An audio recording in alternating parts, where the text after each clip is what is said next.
ክሊክ የሚደረግ ዜና ግን ልስታችኋል። በደንብ ሻዕቢያና ህወሓት በይፋ ታረቁ። ብልጽግና መውደቂያው ላይ ደርሷል። እያበቃለት ነው። የአብይ አህመድ መንግስት መጨረሻው ላይ ደርሷል። ሌሊቱ እየነጋ ነው። ከባድ የፍንዳታ ድምፅ በኢትዮጵያ ላይ ሰምቻለሁ። ልክ እግዚአብሔር በእስራኤልና በኢራን ላይ ተናግሮ እንደፈጸመ ይሄ በተግባር ሲሆን በአይኖቻችሁ ታውታላችሁ። የትግራይ እናት አታለቅስም። ለምን እናለቅሳለን?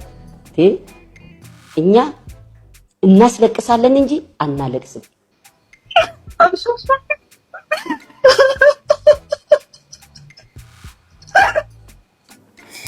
ሰላም ጤና ይስጥልኝ። በመላው ዓለም የምትገኙ ውድ የዩቲዩብ ቤተሰቦች እንደምናችሁ እንደምንከረማችሁ፣ ትኩስ ነገር ከዚህም ከዛም ለእናንተ ይመቻል ብዬ ማስባት ነገር እንግዲህ ይዤላችሁ መጥቻለሁ ማለት ነው። እንደ ቀድሞው ነገራችን እንግዲህ ዘና ፈታ ለማለት እንግዲህ የሚመቹ ነገሮች ይዤላችሁ መጥቻለሁ። አንዳንዴ እንደዛ ያስፈልጋል። ምክንያቱም ዛሬ ጊዜ ፖለቲካው ወደዚህ ወደዚህ እየተመላለሰብን ግራ ነው ይገባል። በዛ ላይ የሚታዩ ቪዲዮዎች ራሳቸው ተሰርተው ከመጡ በኋላ ግማሾቹ ኤአይ ናቸው ይባላሉ፣ ግማሾቹ ደግሞ ሪል ናቸው ይባላል። እውነቱና ምኑም ሊታወቅ በማይችልበት ጊዜ ነገሮችን ትንሽ ለቀቅ አድርጎ ዘናፈታ ማለቱ ሳይሻል አይቀርም በሚል እንግዲህ ዛሬ የምንዝናናበትን ነገር ነው ያቀረብኩላችሁ። በመጀመሪያ ግን አንድ ነገር ልንገራችሁ። እስቲ እቺን ቪዲዮ እዩ። ካጠገቤ ማረጋት እቺ ነገር እውነት ነች ወይስ እንደው ዝም ብሎ ኤአይ ነች? ማንም ሊገባው አልቻለም። የተለቀቀው እንግዲህ ገና በአጭር ጊዜ ነው፣ 5-6 ሰዓት ቢሆነው ነውና ከቤተ መንግስቱ ይሁን 4 ኪሎ ገብቶ ሰውየው ወይስ ከየት ይሁን ምንም ሊታወቅ አልቻለም። እስካሁን ምንም አይነት ከመንግስት የመጣ ወሬ የለም። ነገር ግን ደብረጽዮን በአዲስ አበባ አካባቢ እንግዲህ እንደዚህ ታይቷል ማለት ነው። 4 ኪሎ ገብቶ ማለት ነው። እውነት ነው ውሸት ነው እንግዲህ ወደፊት የምናየው ይሆናል። የራሳችሁን ኮሜንት ስጡ። ምክንያቱም ሻዕቢያና እንግዲህ ህወሓት ታርቀዋል ተስማምተዋል በሚባሉበት ሰዓት ይሄ ነገር መታየቱ አደናግርም ወይ? ዛሬ ጊዜ ልክ እንደሚሳኤሉ እንደሚፈጥነው ነገራቸው በሙሉ የእነዚህ ፖለቲሻኖች በእውነት በጣም ፈጥኖብናልና፣ ለማንኛውም እኛ ወደ ራሳችን ጉዳይ እንግባበት። እስቲ ዛሬ ዘና ፈታ እንበልላለው። መልካም ጊዜ ሆነላችሁ። አዲስ የሆናችሁ ሰብስክራይብ አድርጉ፣ ያላችሁት ደግሞ ላይክን እና እንግዲህ ያው የተለመደችውን ኮሜንታችሁን አጥለቅልቁልኝ እላለሁ። ወደ ፕሮግራማችን አለው ተፍሮኝ ማለት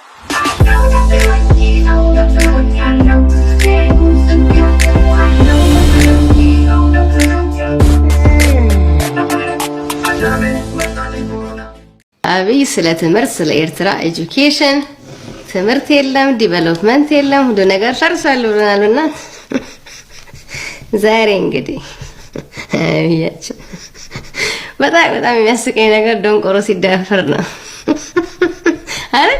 ሳክታ በጃለሽ ይሄ ነገር አላቆመም ብሏል። እኔ ዛሬ ምን ላድርግ? ስሬስ ልሁን? ደንቆሮ ሲዳፈር በጣም የሚያስቀኝ አይ ዶንት ኖ ናይስ አይ ዶንት ኖ አደንቃለሁኝ። የራሱ ችሎታ ነው። ዘመኑ እንደዚህ ነው እንግዲህ ነገር ችሎታ እየመሰለኝ ተቸገር ጋይስ ይወላችሁ ደንቆሮ ሲሳደው ችሎታ ይመስለኛል። እኔ ማልችለው ነገር ችሎታ ነው ይመስለኝ አይደለ? መዳፈር አትችልም። በጭንቅላት ይበልጥን ሰው ነው ኖርማሊ የሚችሉ ሰዎች ከዛ ዋው ታድለው ላለው they can እንዴት ናችሁ? ደህና ነን እንግዲህ ብለናል። ሰው ግራ አይደለም። አብይ በትግርኛ ኦዲየንስ እንደሌለው ቀደም ያየሁት 30 ሰው 50 ሰው ያያል። አንደኛው ላይ እዚያ ነው 330 ያያየው ነው። እኔ ባይኔ ያየሁት ነው። የሀገር ጠቅላይ ሚኒስትር በትግርኛ አወራ ምንድነው ብሎ እንኳን ጓጉቶ ኤርትራዊም ትግራዋይም ሌላው እንኳን አልገባም። ምክንያቱም ሳብታይትል አለው ሌላ ቋንቋ ሳብታይትል እያየ ይከታተሉ። ግን ምንም እንደማወራ እያጭበረበረ መሆኑ ስለሚያውቅ አዲስ ነገር የለም ብሎ ዞር ብሎ ክሊክ አደረገው። እንደዚህ አደረገው። ክሊክ የሚደረግ ዜና ግን ልስታችኋል። በደንብ ሻዕቢያና ህወሓት በይፋ ታረቁ። ምን አዲስ ነገር አለ? ይሄ ታዲያ መቼ የነበረ እንደ ቋንጣ ሆኖ አልኩ። አይ በይፋ አልነበረ። ዜናውን ሞቅ ያለ ዜና ነው። እኔ ከዚህ ባለፈው እንደ ሄንት ነግራችሁ ነበር። የዛሬ 4 ቀን 5 ቀን ማለት ሁላችሁንም አመሰግናችኋለሁ። ግን ጠቅላይ ሚኒስትሩ ዶክተር አብይን በጣም ደግሞ በከፍተኛ ደረጃ ማመስገን እፈልጋለሁ። የኤርትራ ኃይል ግን የግድ መውጣት ነው ያለበት። አቀማምጣችን በዛ መሰረት ማስተካከል እንችላለን። ብዙ ውጣ ውረድ አልፈን እዚህ ደርሰናል። ቀላል ባይሆንም ጉዞ ጀምረናል፣ የሰላም ጉዞ። የዛሬው ግን የተለየ ነው። ቲፒኤልኤፍ ግራ ስትለው ቀኝ ስትለው ግራ የሚረግጥ ድርጅት ነው። ካሮጌው አስተሳሰብ መላቀቅ አልቻለም። ከተጋረደበት የጥቁር መጋረጃ ጥላቻ መውጣት አልቻለም። የትግራይ ሕዝብ ዕጣ ፈንታውን ከቲፒኤልኤፍ ብጋ ብቻ ካስተሳሰረ መጪው ጊዜ በጣም እጅግ አደገኛ ነው የሚሆነው። ስሌት አያውቁም፣ መንገድ ጠፍቶባቸዋል። ማርሽ የት ጋር እንደሚቀየር አላወቁትም። መሪ የሌለው መኪና ውስጥ የተሳፈረ ክልል አድርገውታል። ትግሬዎች በህዝባዊ አመፅ ሞከሩ፣ በዶክተሮች ሞከሩ፣ በመቶ ተራሮች ሞከሩ፣ በክርስቲያን በእስላም በመግደል ሞከሩ። አማራን ከወለጋ አፈናቅሎ በኦሮሞ ስም በመግደል ሞከሩ። ህዝባዊ አመፅ በቲክታከሮች በኩል ሞከሩ፣ አልቻሉ። አሁን ምንድነው ደግሞ የትግሬ ሰዎች በጦርነት ስም ወደ መሃል ሀገር ዛሬ አይታቸዋል። የመቀሌ ህዝብ ሌሎችም በሙሉ እየተናደ ወደ አዲስ አበባ በአውቶቡስ እየመጣ ነው፣ በአውሮፕላን እየመጣ ነው። ለምን ይመስላችኋል? ጅሎ አማራና ኦሮሞ፣ ጅሎ የኢትዮጵያ ህዝብ። ትግሬ የተራበ ይመስላል፣ ጦርነት የፈራ ይመስላል። ጦርነት ቀስቃሾች እነሱ ናቸው። ጦርነት ናፋቂዎች እነሱ ናቸው። 3 ጊዜ ወረሩ እነሱ ናቸው። ስልጣን አለቅ የሚሉ እነሱ ናቸው። እንደ መዥገር ተጣብቀው የሚበሉ ትግሬዎች ናቸው። የሀገሪቱን ኢኮኖሚ ክፍለ ኢኮኖሚ ይዘዋል። አንድ ነገር ልንገራችሁ። አሁን ከመቀሌ ዛሬ ትናንት አይታችሁ ከሆነ በከፍተኛ ደረጃ ወደ መሃል ሀገር እየመጡ ነው። ለምን እየመጡ ይመስላችኋል? ተርቦ ይመስላችኋል? ጦርነት ፈርተው ይመስላችኋል? ህወሓት ለምን አይዋጉትም? ለምን አያጠፉትም? የተከፋፈሉ ይመስላል። ውሸት ነው። ጌታቸውና ደብረጽዮን ለኔ አንድ ነው። አሁን የገቡት ጀነራሎች የተባሉ እነዚህ ሚሊሻዎች ለኔ አንድ ናቸው። ውሸት ነው። ከሲግናል ጀምሮ ያ ሁሉ ጀነራል ተጋዳላይ ነው። ገሎ ተጋዳላይ የሚል ስም ያወጣ ማንን ገሎ ነው? አማራን ገሎ ነው። በሚገርም ሁኔታ አንድ ነገር እኔ ጠብ ሊልልኝ አልቻለም። በአጠቃላይ እንግዲህ የምናውቃቸው እንግዲህ የሚዲያ ፖለቲከኞች በሙሉ ሽፍት አድርገዋል ወደ አንድ ወገን እና አንዳንዴ ማንን እናዳምጥ የሚያስብልበት ጊዜ ነው የመጣው። ወይ ዘንድሮ ያልኩት ለዛ ነው እንግዲህ በእውነት ምክንያቱም ትናንት ሌላ ነበሩ፣ ዛሬ ወደ ሌላ ተቀይረዋል። ነገ ደግሞ ምን እንደሚሆኑ አይታወቁም። ነገር ግን በቃ በተቻለ መጠን እንግዲህ እንደተለመደው ያችን ቪው ለማግኘት እንግዲህ በዚህም በዛም የሚሽለኮለከው ህብረተሰብ እና የሚጠይቀው ወይም የሚናገረው ነገር የተለያየ የሆነ ህብረተሰብ ትናንት ያለውን የሚረሳ በጣም ብዙ ነው ማለት ነው። ለማንኛውም እንግዲህ እንደሰማችሁት ሻዕቢያና ህወሓት ታርቀዋል ተብሏል። እንደታረቁ ደግሞ ከተሰማ በኋላ ደግሞ ቪዲዮ ታይቷል ያሳየኋችሁ ማለት ነው። የትኛው ነው ትክክል? ምንም የሚታወቅ ነገር የለም። እስቲ ሌሎች ደግሞ ምን ይላሉ? እስቲ እናዳምጥ።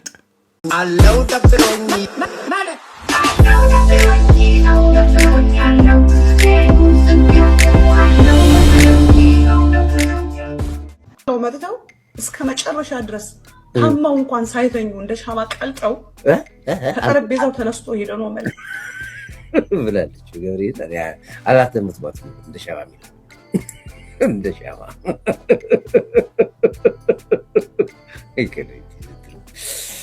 ጆሮ መቀለጃ የሆነበት እንደ ሻማ ቀልጠዋለች። አንተ ሰማኋት። አሁን ሂጂ እስኪ ንገ ታማው እንኳን ሳይተኙ እንደ ሻማ ቀልጠው ከጠረጴዛው ተነስቶ ሄደ ነው መለስ ዜናዊ ሆስፒታል ውስጥ የገባው። ትዝ ብሎሽ አታለቅሽም? ታዲያ አሁን ትዝ ብሎሽ አታለቅሽም? የሳቅሽ ታወሪያለሽ። ይሄን የመሰለ ዜና ቅንቅን እንዲ ወፈረደብኝ እኮ ወፈረደብኝ። እሺ ይጅከት ከጠረጴዛው ተነስቶ ሄዶ ነው ኢሱ ተብሎ መለስ ሲሰደብ የመለስን ውለታ እንኳን ሳያስብ ነው የኢትዮጵያ ሕዝብ በትግራይ ሕዝብ ላይ ሁሉ መዓት ያፈሰሰው። የነመለስን ውለታ ለአንድ ምን አደረግንኛ? መጡ እኮ እስከ ደብረሲና ድረስ ገባን እኮ ያሉት እናንተ ናችሁ። ደብረሲና ገባን። የምታድኑት ከተማ የለም። እጃችሁን ስጡ ብላችሁ ገባችሁት እኮ እናንተ ናችሁ። ጦርነቱ እኮ ትግራይ ውስጥ እኮ ምን ጦርነት እኮ አትካሄድም። መጡ እኮ ህወሓት ያለቀው እኮ አማራ ግዛት ነው። ህወሓት ያለቀው አማራ። ለዚህ እኮ ነው የዓለም መንግስታት ራሱ እኮ ጥያቄውን እንኳን ጄኖሳይድን እኮ ያልተቀበለው የት ነው የሞታችሁት ብሎ ጠየቀ። ከሚሴ ነው የሞታችሁት። ጨጭሆ ነው፣ ባዶ ነው የሞታችሁበት። ያለቃችሁበት ቦታ ደብረ ሲና ነው፣ ሸዋሮቢት ነው ያለቃችሁት። ምን ልታረጉ ሄዳችሁ አላችሁ ያለ መንግስታት። ለምን ሄዳችሁ ወደዛ? ፔሬድ ካዛኪታን ያለቃችሁት። አፋር ግዛት ለምን ገባችሁ ተባላችሁ። ስለዚህ ለፖለቲካ እንኳን እኮ አልተመቻችሁም። ትግራይ ውስጥ የትኛው ቦታ ላይ ጦርነት ተካሄደ? የትም እኮ አልተካሄደም። ትግራይ የነበረውን ሰራዊቶቻችን ይሄ እንግዲህ ከላይ የምትመለከቱት በ2013 በ2014 በህወሓትና በመከላከያ ሰራዊት በተካሄደው ጦርነት መሃል የሞቱ የተሰዉ በሚገርም ሁኔታ አንድ ነገር እኔ ቀብል ሊልኝ አልቻለም። በአጠቃላይ እንግዲህ የምናውቃቸው እንግዲህ የሚዲያ ፖለቲከኞች በሙሉ ሽፍት አድርጓል ወደ አንድ ወገን እና አንዳንዴ ማንን እናዳምጥ የሚያስብልበት ጊዜ ነው የመጣው። ወይ ዘንድሮ ያሉት ስለዛ ነው እንግዲህ በእውነት ምክንያቱም ትናንት ሌላ ነበሩ፣ ዛሬ ወደ ሌላ ተቀይሯል። ነገ ደግሞ ምን እንደሚሆኑ አይታወቁም። ነገር ግን በቃ በተቻለ መጠን እንግዲህ እንደተለመደው ያችን ቪው ለማግኘት እንግዲህ በዚህም በዛም የሚሽለኮለከው ህብረተሰብ እና የሚጠይቀው ወይም የሚናገረው ነገር የተለያየ የሆነ ህብረተሰብ ትናንት ያለውን የሚረሳ በጣም ብዙ ነው ማለት ነው። ለማንኛውም እንግዲህ እንደሰማችሁት ሻዕቢያና ህወሓት ታርቀዋል ተብሏል። እንደታረቁ ደግሞ ከተሰማ በኋላ ደግሞ ቪዲዮ ታይቷል ያሳየኋችሁ ማለት ነው። የትኛው ነው ትክክል ምንም የሚታወቅ ነገር የለም። እስቲ ሌሎች ደግሞ ምን ይላሉ እስቲ እናንተ በኋላ የመጣው ውጤት ነው ይሄ ሁሉ እና በጣም ያሳዝናል። እንደዚህ ካስጨረሱ በኋላ ጀግና ይላሉ። ከሞቶ በኋላ ካለቀ በኋላ ምንም ትርጉም በሌለው ጦርነት ጥቅም በሌለው ጦርነት ካስፈጀ በኋላ ጀግና ብትል ለቤተሰቦቻችሁ ምን ጥቅም አለው? ምን ፋይዳ አለው? ምን ሲጠቅም? ሐዘን የተረፈው ለዘመናት ከውስጣቸው የማይወጣ ሐዘን ከአንድ ቤተሰብ ሰባት ወጣት 7 ልጅ 5 ልጅ 4 ልጅ አንድ ያለም ቢሆን አንድ በባለፈ ተመልክታችኋል። በቲክታክ ላይ የሚዟዟሩ ቪዲዮዎች እናቶች እንዴት እያለቀሱ እንደነበረ እንዴት እንደሚያለቅሱ የልጅን ነገር የምታውቀው ወላድ ናት፣ እናት ናት። አንተማ አስገድል፣ አስጨፍጭፍ፣ አሁንም ቢሆን ለማስገደል ጥረት አድርግ፣ ማን ይጠይቃል? እና ይህን ያክል ወጣት ካለቀ በኋላ አሁንም ቢሆን ይሄ ትግራይ ላይ ብቻ አይደለም መላው ኢትዮጵያ ውስጥ በጣም ብዙ ወጣት አሁንም ቢሆን ወያኔ የሰላምን መንገድ የማይፈልገው እነሱ የ80 እና የ90 ዓመት አዛውንቶች በህይወት ለመቀጠል ልጆቻቸውን ለማስቀጠል ጸዳ ያለ ህይወት ለማኖር ሌላው እንዲሞት፣ ሌላው እንዲቆስል፣ ሌላው እጅ እግሩን እንዲያጣ፣ ሌላው እንዲሰደድ፣ ሌላው ተጨንቆ እንዲኖር ይሄ ነው አላማቸው። እና ማንም ወጣት ማንም ትግራይ ህዝብ በደንብ አብዛኛው ሰው ጠልቶታል ህወሓትን። አይናው በጣም እርግጠኛ ነኝ በደንብ ነው የጠላው። ሌላውም ቢሆን ይሄ ህወሓትን ሴራ ከዚህ መረዳት መቻል አለበት፣ ማየት ማወቅ መቻል አለበት። የግድ በአንተ ላይ ደርሶ ብቻ ማየት የለብህም። ስለዚህ መቃወም መቻል አለበት ህዝብ ሁሉ። በቃ ጦርነትን የሚያስቀርበትን መንገድ እንዲያመጣ ግፊት ማድረግ መቻል አለበት። ሰላም ለመላው ኢትዮጵያ። አለው ተብሎኝ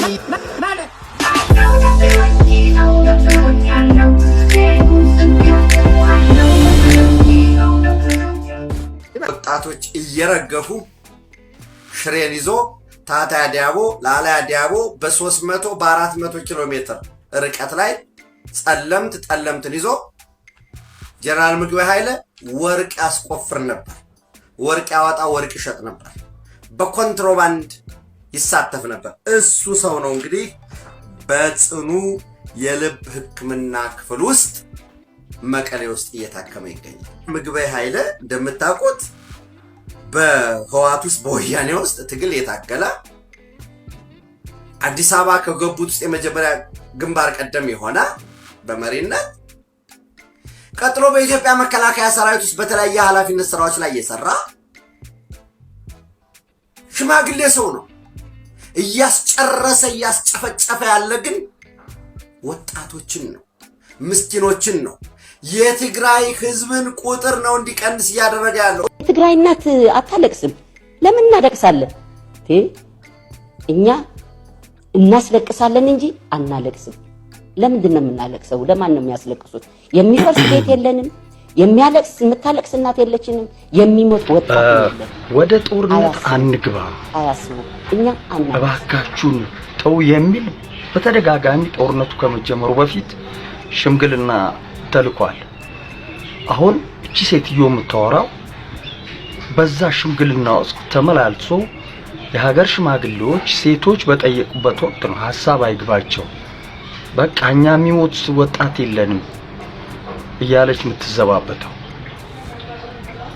ከዛ በኋላ ግን ምናልባትም እሷ እንደምትለው እሷ የኤሊት ወይም የህወሓት ከፍተኛ የሚባሉ አመራሮች ሀገሪቱን ተቆጣጥረው ለ27 ዓመት ሲመሩ የነበሩት የነዚህ የባለስልጣን ቤተሰብ ልትሆን ትችላለች። ነችም ደግሞ አፈጮሌ መሆኗ የነሱ መሆኗም ያስታውቃል። ተጠቃሚው ነው ይሄ የሚለው ግን የሚሞት ልጅ የላቸውም እነሱ። የተኛውም ያቦይ ባህት ልጅ ሁሉም ግማሹ አውስትራሊያ ግማሹ አሜሪካ የነደብረ ጽዮንም የጌታቸው አሰፋ የአዲስ ዓለም ቤሌማ የሁሉም ልጆች ትግራይ ውስጥ ያሉት የነሱ ቤተሰብና ልጆቻቸው ሀገር ውስጥ የሉ። ስለዚህ እነሱ እንደ ልጅ ይሞትባቸዋል። በጣም የሚገርመው ነገር ግን በቅርቡ አንዲት እናት ወደ ትግራይ ሄዳ የነገረችኝ የሚያሳዝን ታሪክ ልንገራችሁ። አንዲት እናት ልጇ እጁም እግሩም ተቆርጦ ታጎርሳለች። ሽንት ቤት ወስዳ ታጸዳዳለች። ሽንት ቤት የምትወስደው እሷ ነች፣ የምታጎርሰው እሷ ነች፣ የምታጥበው እሷ ነች። ለእንደዚህ አይነት ስቃይ የተዳረግንበት ጦርነትን ሲሰብኩ ነበር። እቺ ከላይ አክሱም ሲሆን ከስር ደብረ ጽዮን አለልን ብላ ስትኩራራ የነበረች ሴት ነች። ዛሬ ግን በርካታ እግረ ቆራጣዎችን በዛ ጦርነት እጀ ቆራጣዎችን አፍርተናል። ከዚህም አልተማሩ። እነዚህ ሰዎች ሊማሩ የሚችሉም አይመስለኝም። ስለዚህ መገዳደላችን እነሱ በመንግስትን አክብረው እስካልተንቀሳቀሱ ድረስ መገዳደሉ ይቀጥላል ማለት ነው። በዚያ ጦርነት ወቅት ይሄ ነው በጣም ያመው የትግራይ ህዝብ ማንም ወገኔ ተጎዳ ብሎ ከጎኑ የሚቆምለት መንግስት ሆነ።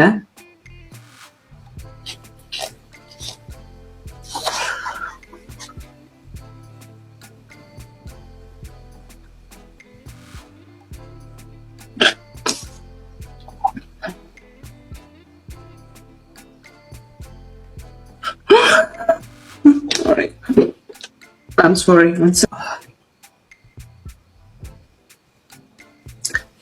መንግስት ሆነ ሌላ ወገን አልነበረውም።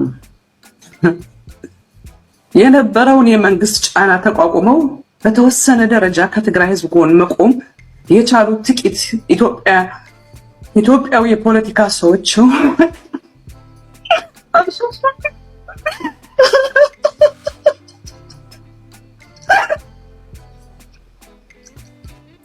እንግዲህ እቺ ካድሬ የምታለቅሰው በ2013 በተካሄደው ጦርነት ብዙ የትግራይ የሚሆን መላው ኢትዮጵያኖች በዛ ጦርነት እንዳለቁ ግልጽ ነው እና የአዞምባ ነው እያለቀሰች የነበረው። የምታለቅሰውም የአዞምባ ነው ብዬ ያልኩበትም ምክንያት ለምንድን ነው? እንደዛ ውጊያ አያስፈልግም፣ ጦርነት ጭራሽ አያስፈልግም። ጦርነት እጅግ በጣም አስቀያሚ ነገር ነው፣ በጣም አስቀያሚ ነው። የጦርነትን ክፋት ደግሞ ለትግራይ ህዝብ ማስረዳት አይጠበቅብንም። ብዙ ነገር እየተባለ አልሰማ ብሎ ጦርነት ባህላዊ ጨዋታችን ነው እያሉ ጦርነት ያደግንበት ነው፣ ጦርነት እናውቀዋለን። እንዲያውም አንድ የካድሬ ሚስት ናት መሰለኝ ምንድን ያለችው፣ ሁላችሁም እንግዲህ በሚዲያ ላይ አይታችኋል። እኛ የሚያለቅስ የሚሞትብን ወጣት የለንም፣ የምታለቅስም የትግራይ እናት የለችም፣ የሚሞትብን ወጣት የለንም፣ ተኳሾች ነን፣ ገዳዮች ነን እያለች እየፎከረች ነበር። እሷ እነዛ ብቻ ሳይሆኑ በጣም ብዙ የቲፒኤልኤፍ ካድሬዎች፣ የወያኔ ካድሬዎች ወጣቱን በማስጨረስ የሚታወቁ አንዳች ጠብ የሚል ነገር ለትግራይ ህዝብ፣ ለትግራይ አጠቃላይ ለመላው ትግራይ ለኢትዮጵያም ጭምር ምንም ነገር ያልሰሩ በዝባዦች፣ ሌቦች ህዝቡን አስለቅሷል።